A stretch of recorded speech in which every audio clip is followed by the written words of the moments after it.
사람들은 모두 행복하기를 바란다고 생각합니다. 행복하기를 원하죠. 네. 네. 행복해라. 네. 행복하기를 바랍니다. 우리 기독교도 우리 사람이 행복하기를 원합니다. 우리 기독교도 우리가 행복하기를 원해요. 사람은 누구나 행복하고자 하고 그래서 자기를 행복하게 하는 일들을 찾습니다. 여러분 뭐 할 때 행복하십니까? 1번 예배 드릴 때, 2번 기도할 때, 3번 말씀을 들을 때, 4번 찬송할 때. 네, 그거 빼고 그거 빼고 여러분 언제 기쁘시고 행복하실까요? 어떤 일을 하면 내가 행복할까? 얼마나 많은 돈을 벌어야 행복할까? 어떤 직업을 가져야 행복할까? 내가 인정받고 만족할 수 있을까? 행복의 다른 말은 저는 만족이라고 생각하고 기뻐한다라고 생각을 합니다. 기쁘면 행복한 거잖아요. 그렇죠? 행복할 때 기쁘니까. 그래서 항상 기뻐하라는 말은 항상 행복해라라는 말로도 바꿀 수 있다고 저는 생각을 합니다. 네. 사람들은 행복하기 위해서 스스로 만족하고 기뻐하기 위해서 자기가 좋아하고 잘할 수 있는 그런 일들을 찾습니다. 제가 예전에 청년들과 함께 이렇게 지도할 때 청년들에게 이렇게 보면 28살, 9살 때쯤 진로 고민을 한번 합니다. 대학 졸업할 때쯤 한번 고민했다가 28살 때쯤 고민합니다. 정말 내가 하고 싶은 일이 뭔지, 잘할 수 있는 일이 뭔지 그때쯤 찾더라고요. 평생 해야 할 일이 뭘까? 그 전까지는 이것도 해보고 재미삼아 저것도 해보고 여러 가지를 해보다가 29살, 28살 이때쯤 되면 내가 정말 평생 무슨 일을 하면서 즐겁고 행복하게 살아야 할까를 그때쯤 찾더라고요. 모두 다 행복하기 원하고 그래서 자기가 잘할 수 있는 일, 좋아하는 일을 찾습니다. 그것을 하면서 행복하고 싶은 거죠. 그런데 많은 사람들이 진정으로 내가 원하는 일을 찾는데 그런데 청년들이랑 이야기를 해보면서 느끼는 것은 뭐냐면 청년들입니다. 우리 어른들 말고 청년들은 자기가 정말 좋아하는 일, 잘할 수 있는 일을 찾으면 늘 즐겁고 행복할 것이라고 생각합니다. 착각이죠. 환상이죠. 우리는 내가 정말 좋아하는 일, 하고 싶은 일을 찾아도 살다 보면 그 일로 인해서 또 힘들고 어려운 일을 겪습니다. 제가 목회하는 일이 너무 기쁘고 하나님께 어렸을 때부터 소명을 받고 일을 준비하고 감당해도 늘 행복하진 않습니다. 또는 힘들게 하는 일이 찾아오기도 하고 또 주님의 은혜 가운데 그 일들을 잘 이겨내기도 하지만 살다 보면 아무리 내가 원하고 좋아하는 일 한다 할지라도 그 일을 하는 중에 힘든 일도 찾아오고 어려운 일도 찾아옵니다. 그래서 힘들기도 하고 어렵기도 합니다. 제가 무슨 얘기를 드리고 싶은 거냐면 우리가 아무리 행복해지고 아무리 우리가 좋아하는 일을 통해서 하고 싶은 일만 하고 정말 좋아하는 일을 찾아서 하더라도 우리의 삶에 힘들고 어려운 일은 찾아오더라. 그런 말씀을 드리고 싶은 거예요. 항상 행복하고 항상 기쁠 수만은 없더라. 아무리 내가 좋은 일을 찾고 정말 하고 싶은 일을 찾아도 내가 정말 하고 싶은 일, 원하고 바라는 일을 내가 찾아도 그럼에도 불구하고 힘들고 어려운 일은 찾아오더라. 그것 때문에 힘들고 어렵기도 하더라. 그런 뜻입니다. 여러분 화가 고흐 아시죠? 여러분 그림 좀 잘 그리시죠? 그러셨어요. 고흐 그림이 몇 년 전에 3천억이 팔렸다는 기사를 한번 본 적이 있습니다. 그림 하나인지 두 개인지 모르겠는데 그림이 3천억이에요. 여러분 그렇게 귀한 그림이 거래되는 고흐이지만 정작 그가 그림을 그릴 당시 살아있을 당시에 그의 그림은 그렇게 좋은 대우를 받지 못했습니다. 그래서 기록에 따르면 고흐는 늘 가난했습니다. 가난했어요. 그의 마지막 죽음도 조금 불행했죠. 누군가와 다투다가 배에 총을 맞아서 죽었는데 사람들은 자살했다, 그렇게 평가하기도 합니다. 어찌 보면 그는 참으로 불행한 삶을 살았다고도 할 수 있습니다. 가난했고, 그리고 싶은 그림은 제대로 인정받지 못했고 당시에, 그래서 더 그림에만 몰두했고, 그러다 보니 인간관계는 좁아지고, 어떻게 보면 굉장히 불행한 삶을 살았던 사람이 고흐입니다. 지금에야 그의 그림이 3천억에 팔리지, 그때 당시에 그는 매우 겉으로 보면 불행한 삶을 살았습니다. 아니 가난했을 뿐만 아니라 만나는 사람도 없고 인간관계는 좁고. 그런데 그 고흐가 자기 동생 테오에게 보낸 편지 중에 이런 내용이 있습니다. 테오야, 동생 이름이 테오예요. 열심히 노력하다가 갑자기 나태해지기도 하고, 내가 잘 참다가 조급해지기도 하고, 희망에 부풀었다가 절망에 빠지는 일을 내가 계속 반복하고 있다, 이렇게 편지에 썼어요. 그러니까 정서적으로 지금 굉장히 감정적으로 기복이 심하고 힘들고 어려운 거죠. 그리고 그 편지 끝에 이렇게 썼습니다. 그래도 그림 그리는 일은 내게 구원과 같다. 그림을 그리지 않았더라면 지금보다 더 불행했을 거야, 라고 편지에 썼습니다.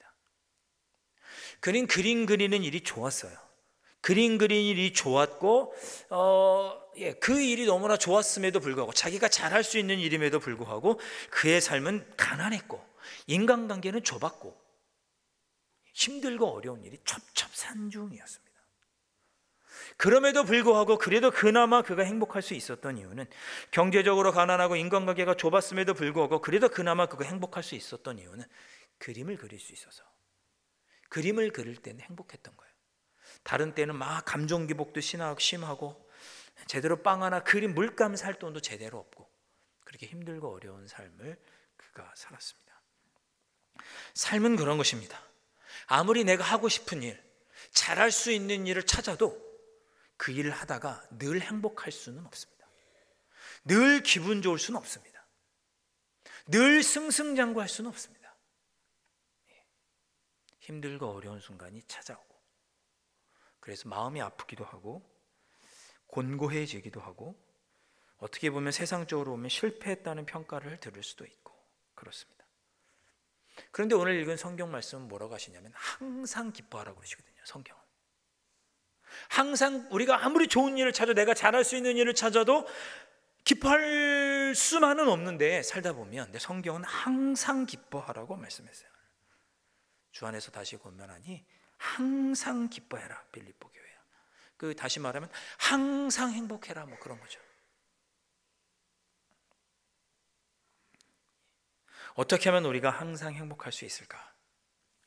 여러분 항상 행복하고 싶으시죠? 네.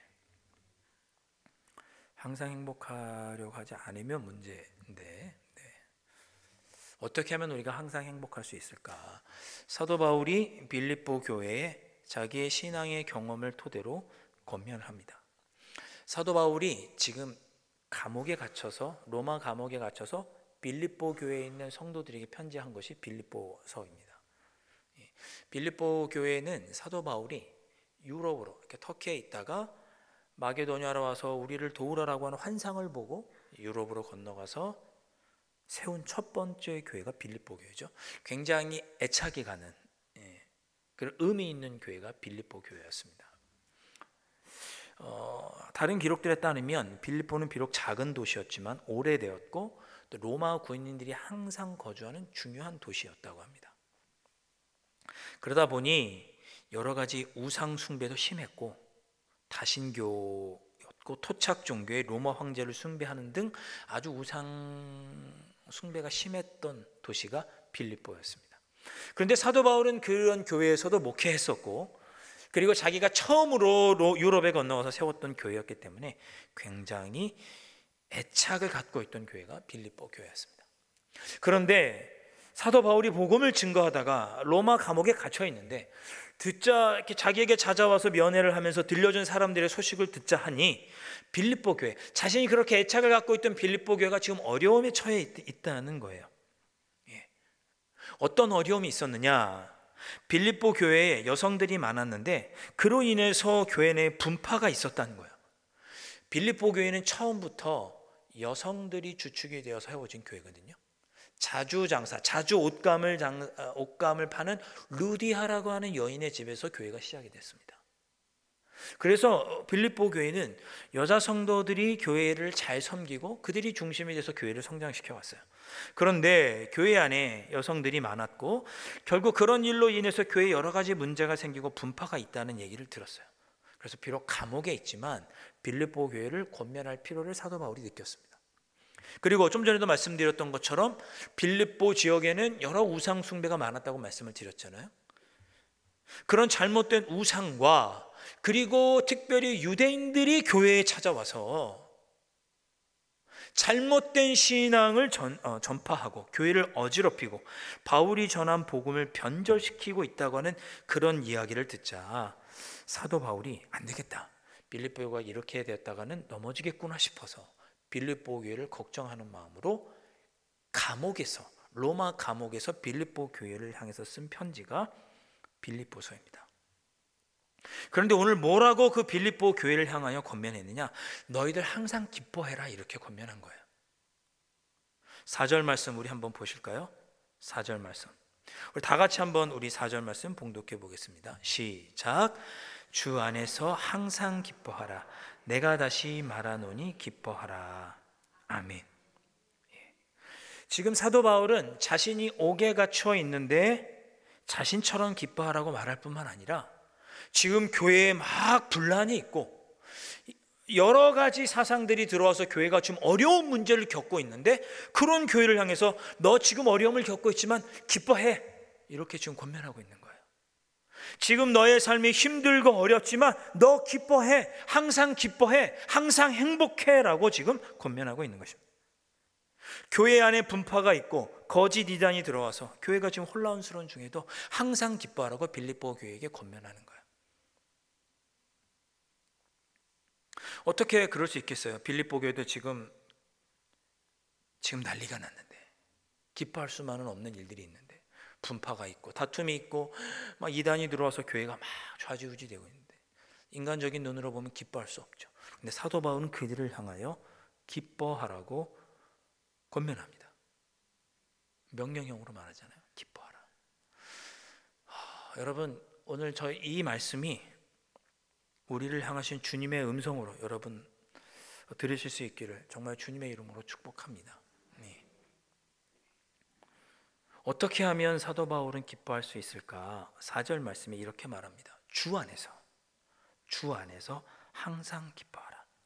그러니까 우리가 지금 힘들고 어려운 상황을 빌립보 교회가 겪고 있고 나도 지금 감옥에 갇혀 있지만 내가 주님 안에 있으면 내가 항상 기뻐할 수 있으니 너희들이 주님 안에서 항상 기뻐했으면 좋겠다. 주 안에서 항상 기뻐하는 너희들이 되었으면 좋겠다. 항상 좋은 일만 우리 안에 가득하진 않지만 좋은 일이 없어도 주님 안에서 있으면 우리가 항상 기뻐할 수 있으니까 주님 안에서 기뻐해라. 그렇게 권면합니다. 그리고 두 번째로 우리가 어떻게 하면 항상 기뻐할 수 있을까? 6절 말씀에 아무것도 염려하지 말고 다만 모든 일에 기도와 간구로 너희 구할 것을 감사함으로 하나님께 하리라. 어떻게 하면 항상 기뻐할 수 있느냐? 우리가 주 안에 있으면 항상 기쁘고 어떻게 하면 우리가 항상 기뻐할 수 있느냐? 기도하면 항상 기뻐할 수 있다. 이렇게 권면한 거예요.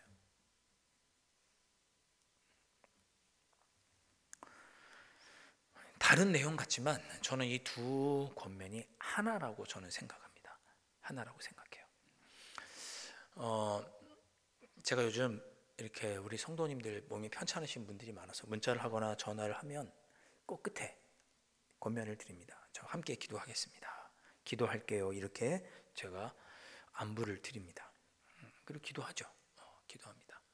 근데 우리가 보통 기도한다라고 하면 두 가지 관점이 이 기도에 담겨 있습니다. 두 가지 관점이 이 기도에 담겨 있어요. 첫 번째, 어떤 관점이냐? 기도를 통해서 하나님의 사랑을 체험하고 하나님과 하나가 되는 그런 경험을 할 수 있다는 관점입니다. 무슨 말씀인지 아시겠죠? 우리가 기도를 통해서 하나님의 사랑을 체험할 수 있다. 기도를 통해서 하나님의 능력을 체험할 수 있다. 기도를 통해서 하나님의 사랑을 체험할 수 있다. 이런 관점, 이런 마음을 갖고 우리가 기도를 합니다. 기도에 그런 관점이 있어요. 우리가 그래서 어떻게 해요? 기도하면서 하나님 저에게 은혜를 베풀어 주세요. 하나님 저에게 능력을 주세요. 이 어려움을 잘 이기게 해주세요. 치유해 주세요. 아픈 병자들한테 제가 기도할 때 이런 마음인 거죠. 주님 특별한 은혜를 더하여 주셔서 우리 아픈 환우들에게 특별한 은혜와 회복을 누릴 수 있도록 하나님의 은혜와 사랑을 경험할 수 있게 해주세요. 이런 관점으로 기도하는 것이 기도한다라고 하는 말에 담겨있는 첫 번째 관점입니다. 그런 시선이 있어요. 여러분, 그래서 우리가 항상 기도한다고 할 때는 내가 있는 삶의 자리에서 하나님의 은혜와 사랑을 체험한다, 그런 마음이 우리에게 있는 거예요. 우리가 기도한다고 하면 그런 마음이 있는 거죠. 두 번째는 어떤 관점이 있느냐? 이 두 번째가 어떻게 보면 중요하죠. 기도를 통해서 하나님이 내 곁에 계신다는 것, 나와 함께 계시다는 것을 확신하기 위해서 기도하는 경우가 있습니다. 비슷한 말 같지만 조금 달라요. 우리는 신앙생활 하다가 힘들고 어려운 일이 닥쳐오면 하나님이 정말 나와 함께 계시나, 하나님이 나를 사랑하시나, 이런 의심이 들고 그럴 때가 있어요. 그래서 하나님이 정말 나와 함께 계시는지, 정말 주님이 나와 함께 계시는지, 내가 주님 안에 있는지를 확신하기 위해서 하나님께 기도합니다. 그러니까 하나님의 사랑과 능력을 힘입기 위해서 기도도 하지만 또 어떨 때 기도해요? 하나님이 정말 나와 함께 계시는지, 내가 주님의 뜻대로 살고자 하는데 정말 주님이 나와 함께 계시는지, 내가 주님 안에 있는지, 하나님께서 나와 함께 계시는지 확신하기 위해서 기도하기도 합니다. 주님, 제가 주님의 주신 사명을 감당하고자 하는데 주님 이 길을 가는데 주님 저와 늘 함께 하여 주십시오. 이렇게 기도하는 거죠. 정말 주님이 나와 함께 계심을 확신하기 위해서 기도하는 거예요. 바울이 첫 번째로 주 안에서 라고 하는, 주 안에서 기뻐하라고 했을 때 그 주 안에서라는 것, 그리고 기도와 간구를 하라는 권면은 이 기도에 대한 첫 번째 관점, 두 번째 관점이 합쳐진 말입니다. 우리가 주 안에서 항상 기뻐하라고 하는 것은 주님이 늘 나와 함께 계심을 확신하라는 의미입니다. 그러면 우리가 기뻐할 수 있다, 그런 뜻이에요. 그리고 우리가 기도함을 통해서 하나님이 주시는 힘과 능력을 공급받아 삶의 문제들을 해결해 나간다면 그것이 바로 두 번째 기도의 관점이죠. 그렇게 하면 기도 가운데 하나님의 은혜와 사랑을 경험하면 우리가 기뻐할 수 있다라고 사도 바울이 이야기를 합니다. 제가 오늘 여러분들에게 드리고 싶은 말씀은 이것입니다. 우리는 살다 보면 항상 기뻐할 수 없는 삶의 문제들이 우리에게 다가옵니다. 그런데 성경은 우리에게 항상 기뻐하라고 권면하시고, 항상 기뻐할 수 있는 방법은 뭐냐? 기도하는 겁니다. 그 기도는 두 가지 관점이 있어요. 하나는 하나님 나에게 능력을 주셔서 제가 하나님의 그 능력으로 아버지 하나님 이 어려움을 이겨내므로 기뻐하게 해주셔라 하는 기도도 있지만, 하나님이 나와 항상 함께 계심을 제가 확신하게 해주십시오라고 하는 기도로 인해서 내가 주님 안에 있구나, 주님이 나와 함께 계시는구나 라는 것을 확신할 때 우리는 어려운 문제와 고난이 있어도 우리는 기뻐할 수 있다, 그런 뜻인 거죠. 저는 이 두 번째 기도의 관점을 우리가 가질 수 있기를 간절히 소망합니다. 그러면 우리는 어느 순간에도 항상 기뻐할 수 있을 것이다.